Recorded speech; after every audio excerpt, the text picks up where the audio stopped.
the little boy, or little girl you once were, guess what? You still are. And so you take that birth order with you, and you take it into marriage, and you live it out in the place of work and everything else. And it's to know who you are, what you came from is important, and you're affected by what's above you in the family much more than what's beneath you in the family. Welcome to the Focus on the Family broadcast, helping you and your family thrive in Christ. Jim, Dr. Lehman has been here so often, he's kind of a ubiquitous guest at some level. Oh, that's a good word. What's that mean? I can't tell you for sure. He's everywhere. And Dr. Lehman, for the past 40 years, has been talking about birth order. And, you know, I'm looking forward to the conversation because it applies when you read the book. And we have, Gene and I have read this book a couple of times. It is just amazing how accurate it can be. That's probably not a one shoe fits all sizes, but we'll talk about that with Dr. Lehman today. Yeah, and the book you're referencing is The Birth Order Book, Why You Are the Way You Are, by Dr. Kevin Lehman. Learn more about our guest and the book in the program description. Dr. Kevin Lehman, welcome back to Focus on the Family. I always feel at home here. Glad to be with you. Well, let me ask you let me play the kind of the naysayer. Really, is it this simple, Kevin, just because where you're born in your birth order, it's predictive of how you're going to treat people, how you're going to behave, what you're going to do? Sounds a little too simplistic. Well, it is rather simplistic, but the fact is the little boy Jim Daly once was, he still is, and ditto for John Fuller. We think we change so much, but the apple doesn't fall too far from the tree. And birth order, just to define birth order, is that fluid, dynamic relationship that exists between parent and child, but kids with one another. Everybody in this room, we have guests here today. I was going to mention that. Everybody has a birth order. And when I go to New York to do one of those morning shows, the publisher always reminds me, do not mention birth order. Why? Because if you mention birth order, the host or hostess finds that so, oh gosh, we got to talk about that. We don't get to the pitch job I'm supposed to do on whatever book has been released. Oh, there you go. So that's you are known for the birth order book, but let's bring the audience in. We do have people that are going to ask you questions in just a few minutes. Welcome, everybody. All right, so mostly staff here at Focus on the Family, and they're going to put you to the test, so we'll see where that goes. I love tests. But let's kick it off. Explain why birth order is important and what we can learn about each other based on the birth order. Well, again, it is based on a relationship with our parents. Now, let's take the firstborn. The firstborn. Did you know John's a firstborn? I just thought I'd point that out. Yeah, the firstborn is the lab rat of the family.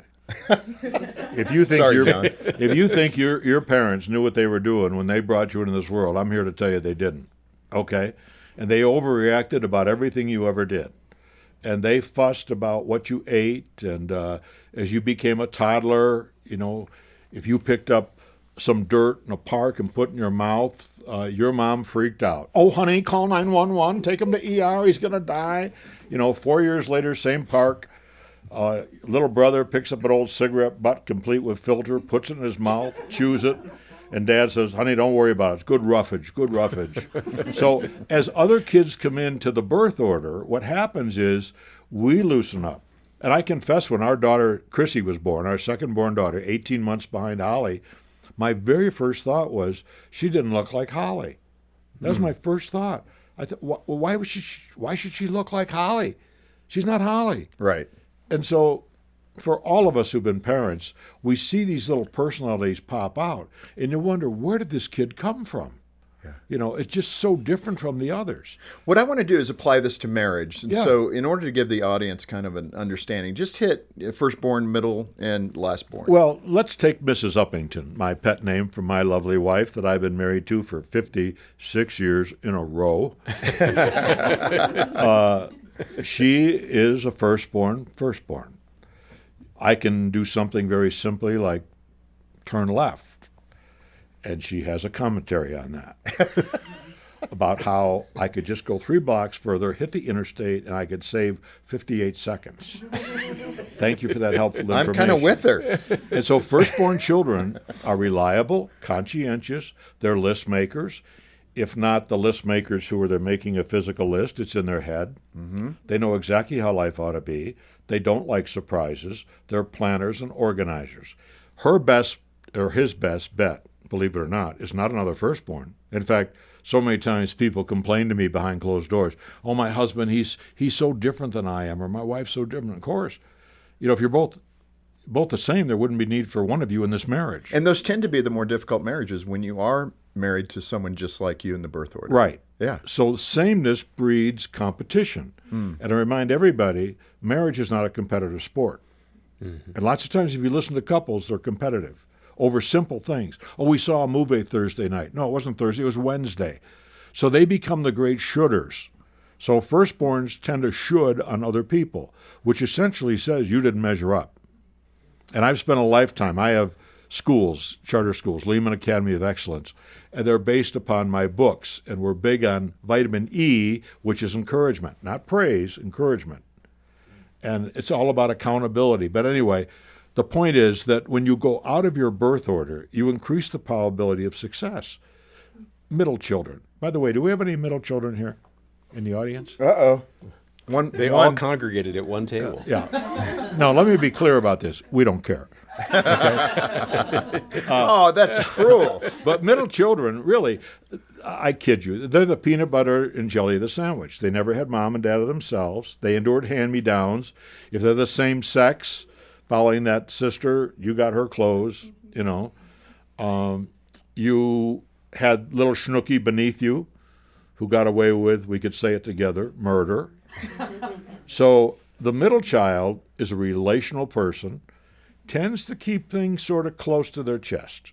Not real big on telling you who they are, but very good at figuring out social situations. Interesting enough, I do a lot of talks to business groups, CEO groups. The CEOs tend to be firstborns. Entrepreneurs, interesting, a lot of middle children because they walk to a different beat of the drummer. Huh. So as you go through the middle children are, again, they're people persons, they're relational. You drop down to the babies of the family, name a comedian, a famous comedian, chances are you're talking about a baby in the family. They're the ones who decided, hey, that role's filled, so they're the ones that are most likely to be able to create drama. They can be manipulative, social, outgoing, never met a stranger, but babies of the family, okay, again, they can be manipulative, but they're a good match for the firstborn. Now, to be personal, Mrs. Uppington, quite frankly, she needs me. Because a simple dinner at our house on Saturday, I'm not kidding you, starts on Thursday. Oh, yeah. And store-bought cookies are Satan's cookies. Everything has to be made from scratch. And I help lighten her up, but she helps straighten me up. Yeah. So She there's gives a you balance guidance. beam there. Yeah. So the middle children go with about everybody. They're a good match for the baby. They're a good match for the firstborn. They're a good match for the only. And speaking of only children, the question is, why are you an only child?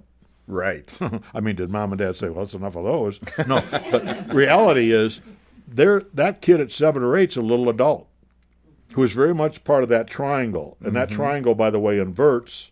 And when parents get older, there's nobody to help with mom and dad who are getting into the elder years. It's just you. So they need a good supportive mate to make that. So, yeah, like you said at the beginning, Jim, it's not cookie cutter. There's variables that affect the birth order, like age spacing. We had 2 daughters, 18 months apart, a son. We had our family. Then we had our surprise at 42, our shocker at 48. So that youngest child in the Lehman family is like an only child. Right. And she's a toy designer. She's got stuff in the Disneylands around the world. She's very, very good at what she does. And she's very perfectionistic, which is usually a skill that you see associated with the oldest in the family. Huh, no, that's so good. You share a story, in fact, about kicking one couple out of your office. I think they were like-minded Yes. or like temperament. Yeah. And describe what happened there, because so many people can connect to that. And, I'm amazed I can remember them exactly. And they came in the office, and they would fight like cats and dogs coming in. You sit there.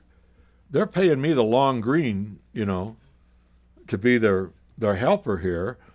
And finally I said to them, this is about the second or third occasion, I'm not sure which one. I said, we're done. No charge.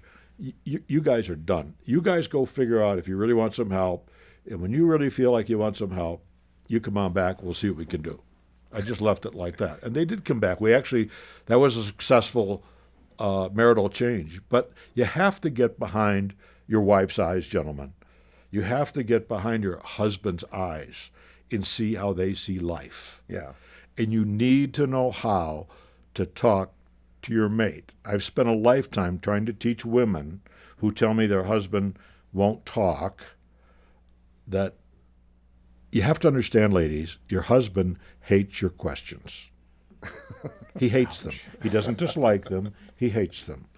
And most men aren't brave enough to tell their wives straight out, I hate your questions, or that we hate the Y word.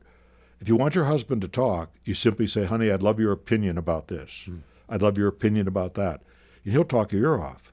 I'm not saying his opinions are right or even worthy, but he will talk. So there's keys to understanding how to open this communication between husband and wife. And you have to understand that God made us so different. And so the message is that you don't have to be like anybody else, that God loves you, as Billy Joel once said in a great song, just the way you are. Let me just come back and clarify, because I think with Jean, she's a last-born daughter, and she has a younger brother. Yeah. So she's like a middle child, but she has a lot of firstborn Oh, attributes. does she ever? Yeah.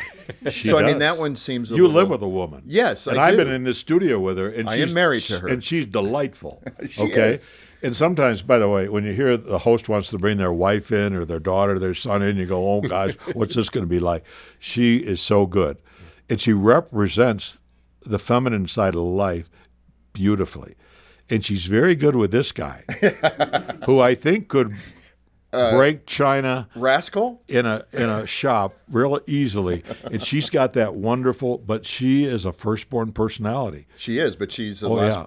last-born daughter. and that happens for reasons. Now, let me give you an observation, and this isn't something that I learned in graduate school, but if you put a critical-eyed parent in the family, the chances of having that firstborn be very firstborn-like is slim to none, Huh.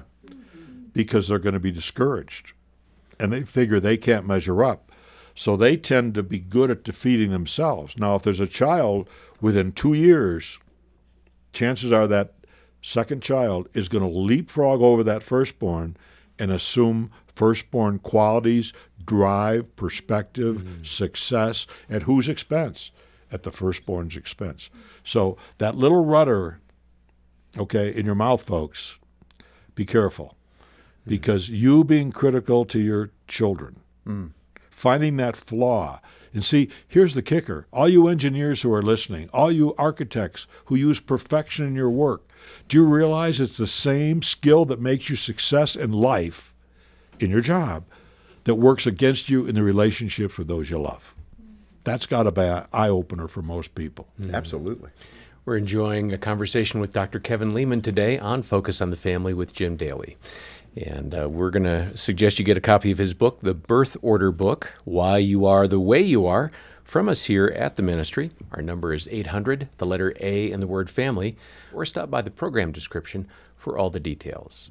Kevin, we're going to get to the audience questions here, so get ready, everybody. But let's hit the two other types, like two middleborns that marry.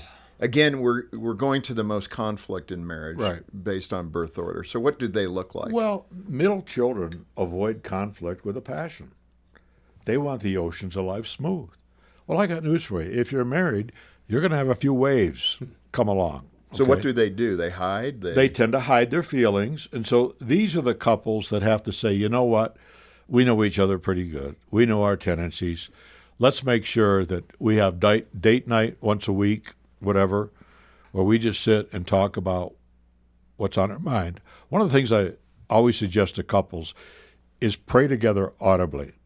My experience has been that women, even today, where our roles have changed so much in our society, women still want that man who's going to be a gentle leader. But that man who takes that wife's hand and says, honey, let's pray. And you pray audibly. What I love about that, especially for people like middle children, is you're going to hear things from that woman's heart, from that man's heart, that you wouldn't hear unless you had that time of prayer. Because when you pray, by the way, where do you pray from? Do you pray from your ideal self or your real self? Hopefully your real self. Lord, you know I struggle with this. It's not ideal, make me this, make me that. It's real. And so the audible expression in prayer is a great way to keep you on the road to being a couple. Remember this, judgments push you apart. Feelings bring you together. Feelings aren't right or wrong. They're just your feelings. But let me say this about feelings, since we're talking about that marital relationship. If everybody here in the listening audience at Focus on the Family would just follow their feelings for 30 days, we'd all be in the county jail together. Because you can't go through life just following your feelings.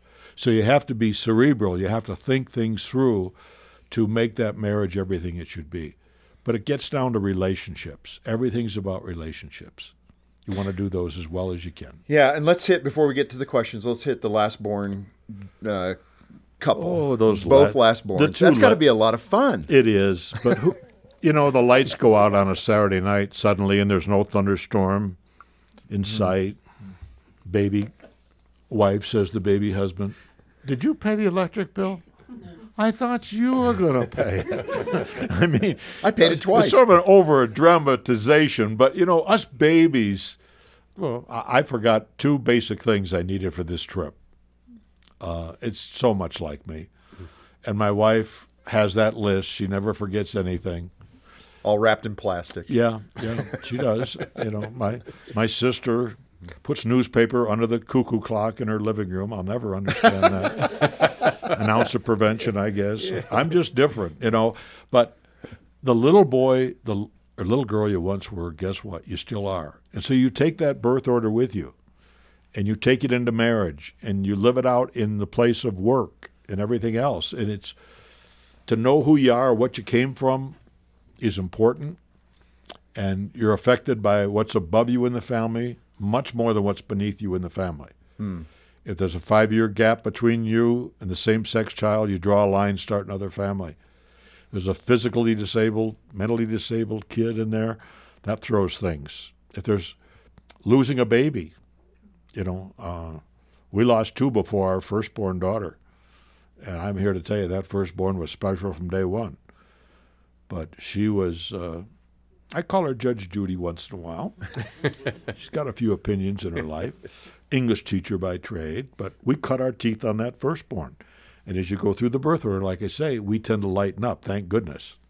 Okay, let's open it up and have some questions from the audience. Yeah. So just state your first name and the question. I'm Dina. I'm a firstborn, and my question is about that. So I'm curious how, especially for believers who want to honor those traditional husband-wife roles and distinctions, how a firstborn wife can lean into those strengths and capabilities without steamrolling a middleborn spouse or usurping their role. Wow. Well, since you admit you're a firstborn, Yeah, I'm asking for a friend, right? Yeah, exactly. you will agree that you know exactly how life ought to be. I have a good So, idea. when you're making suggestions to your husband, okay, you learn to preface things like this. Honey, I might be way out in left field. I may not know what I'm talking about.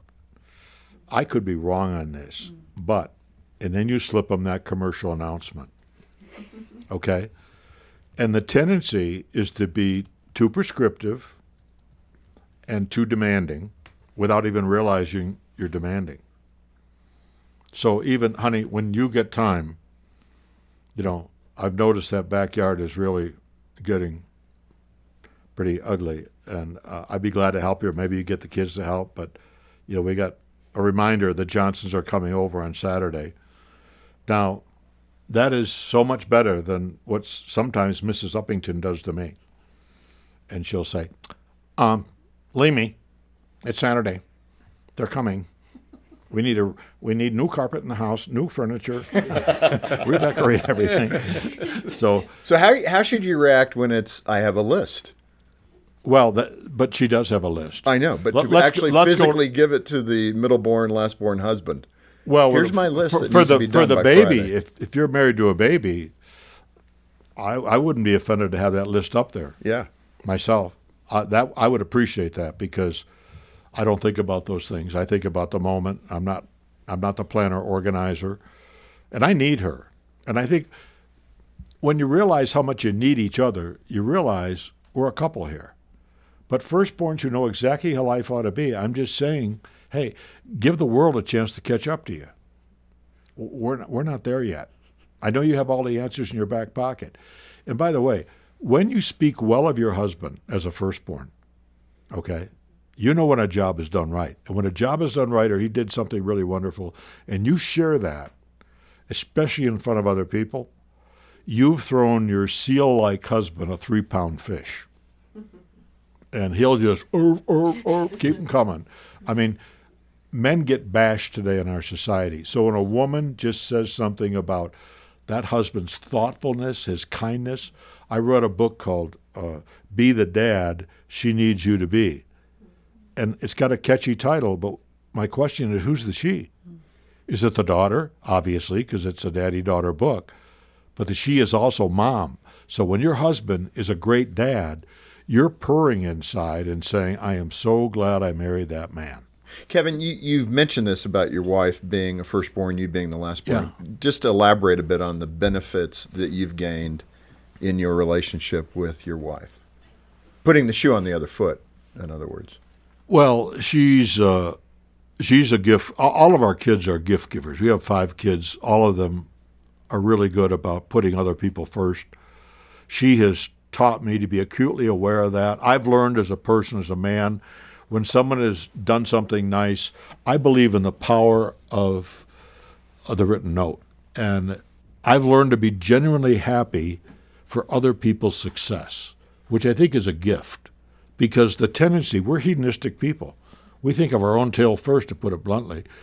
And talking about parenting, the tragedy in America today, and you Canadians as well, is we bring up kids to feel like they're the center of the universe. That's a very disrespectful thing. Kids should be like Avis Rent-A-Car, number 2 and trying harder. They should be able to see that mom and dad's relationship come first. So parents, whether you're a middle child or a firstborn or an only whatever, make sure those kids know that your relationship comes first. Let them see a couple who puts each other first, who talks kind to each other, who supports each other. Okay? And like I say, courtesy never goes out of style. Teach your kids to be kind. Kids today, with the internet and everything that they're exposed to, they get more garbage thrown their way so quickly. Parents, you got to be the psychological blankie and the filter to keep part of the world out of your kid's life to maintain some degree of innocence. Kevin, you've mentioned that your wife is a firstborn. How does Sandy help you as the lastborn? You mentioned this earlier about structure, but how does she do that practically? Well, she can't help but remind. I'm really good at forgetting things. I'll get lost. In fact, Debbie is with me today, Debbie Backus, who's my assistant. She's been with me for about 35 years. But Debbie will tell people when I'm at an event speaking, she'll always remind them, keep your eye on Dr. Lehman because he'll wander and get in a conversation. You'll be ready to start the session. He won't be there. So she's really good about details and obligations. the details. And, I'm not a detailed person, but one of the things I've done in life right is I've surrounded myself with detailed person. As a matter of record, I've had 17 editors in my writing career. 16 of them were firstborn or only born children. The other was a liar. and there's people who just finding the flaw is great when you're an architect, an engineer, a pilot, a dentist, an anesthesiologist. But finding the flaw in people is not reciprocated in a positive way. So she's been good. so she overlooks those flaws, obviously. Well, she can find the flaws, but I spoke recently in my home church, which is always a challenge because these are the people who know you best. But I told them, I said, my notes are on the kitchen table, and Sunday morning I get up, I got to speak at 3 services, and there's a note on it. And so I get up there in front of the church and said, by the way, Mrs. Uppington wrote me a little note. Here's the note. It's 8 o'clock service. She's not going to be there. I read the note, and it says, hi, babe. So I said to the church audience, this is a babe. And she said, I know you're going to do well. Hit it out of the park. God love you. You know, I mean, just a little encouragement. We've been married 56 years. I go on a trip, and there's a little note with Scotch tape on the front door telling me to do a great job. People will love you. Just be yourself, you know. And that's that vitamin E. Everybody needs vitamin E. Your kids need vitamin E, okay? It's encouragement, not praise. Praise is shallow, doesn't last. You want to praise someone, praise God. But you want to encourage people, you give them those words of encouragement, and that's the lasting glue that keeps you into each other's lives. And it's real easy to have everything, including your children. I mean, I'm quoting myself. We've seen the enemy, and they are small. And they will drive a wedge between you. They can make you say things and do things you never thought you'd say or do. So it's really important that as a unit, that husband and wife are close together. Thanks for the questions. Those are great. And Kevin, thanks for being with us. Oh, you're welcome. This has been terrific, and I think you get the gist of it. We couldn't cover all of it. No, not but at all. the Birth Order book, Why You're the Way You Are, is a great tool to understand how God's made you. And Kevin, thanks again for being with us. My pleasure, Jim. If you can John. make a gift of any amount, we'll send you a copy of Kevin's book as our way of saying thank you. A monthly gift is great, $10 a month. That would be a great way to go and help us, because hopefully 1,000 people will do that. And that way we do ministry together, and you get a great resource to apply to your own life. Yeah, get in touch today. Donate as you can. Our number is 800, the letter A and the word family, 800-232-6459. Or stop by the program description for the links to donate and to request this great book, The Birth Order Book, Why You Are the Way You Are. Thanks for joining us today for Focus on the Family with Jim Daly. I'm John Fuller, inviting you back next time as we once again help you and your family thrive in Christ.